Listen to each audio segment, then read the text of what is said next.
Hey guys, and welcome to History Behind Warrior. Today we're going to be talking about Meat and Mokap. Now yes, these two characters are really lame, I'm not going to try and sugarcoat it, but there's some nice Easter eggs and nods towards their creation. Now the first character we're going to be talking about is Meat. Now despite my belief for the actual brainstorming of this character, so this is how they decided to actually create Meat.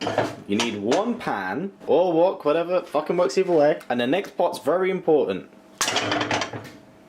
Fly! Meat started off originally as more of an Easter egg kind of character, being an unlockable combatant in Mortal Kombat 4 after the player had defeated all characters in the group mode. After that, any character that was selected would look like Meat, although he would not gain any unique moves, but retain those of the original character. Now Meat's design was a render for most of the characters that were killed within the game, in which their body was all left fleshy and kind of decayed. Now once the player turned off the game, the skin would once again be locked, meaning that if they wanted to use the skin once again, then they would have to complete the group mode once more. Now in terms of story, Meat technically makes his debut in Mortal Kombat 4, although it is to literally just be an Easter egg. Now he does surface in Mortal Kombat Deception's Conquest mode, where it seems once again he's more or less just an Easter egg, in which if found by Shigenko, Meat would reward the player with 1000 Onyx coins before fleeing. Now Meat does resurface during Mortal Kombat Armageddon, in which the writers finally decide to give him a backstory, to which we learn he is a being created by Shang Tsung, but managed to escape the hands of the sorcerer, meaning that in a way he was incomplete. Now the official strategy guide for the game does suggest that Meat has strong ties to the Brotherhood of Shadow and Shinnok,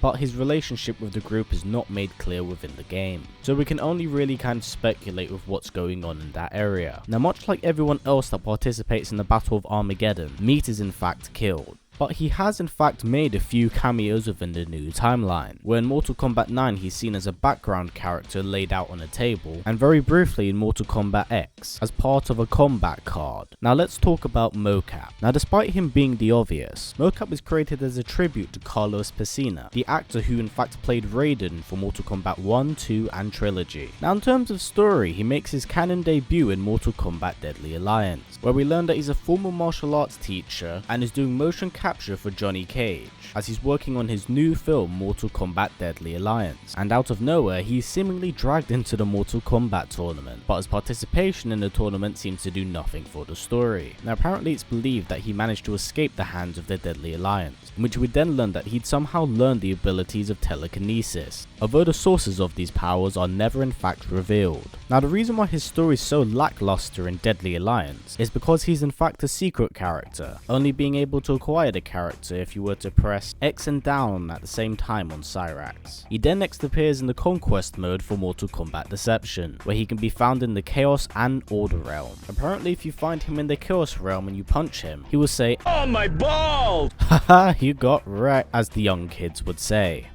I'm 20 years old. Mokap would then return in Mortal Kombat Armageddon, where he's fighting on the forces of light during the Battle of Armageddon. Now much like everyone else that participates in that fight, he does in fact perish. Now a fun fact about Meat is that his tower ending in Armageddon has him gain the ability to shapeshift, allowing him to become anyone he wishes to, but due to this, he loses sight of who he in fact really is. Whereas Mokap's one is kind of ridiculous. He becomes a star after the events of Armageddon, as in Mokap was literally shot up into the Edenian sky, in which he in fact actually becomes a part of Edenian astrology, which is different I guess. And that's really it for this episode of History Behind the Warrior. Now yes, these characters are like super lame, but I feel like these are more Easter egg characters than anything else, and I do like the fact that Mokap in fact plays homage to an actor. Now I by no means would want to see these characters return, but they now are unfortunately part of Mortal Kombat history. Now please put down in the comments below what would you like to see. Would you like to see these characters return and actually be done correctly, or have them not return at all? Might I also say that we also have a Patreon page, so feel free to contribute there. Now as always guys, please comment, like, subscribe and share this video with everyone you know. Please take care and I will see you all next time.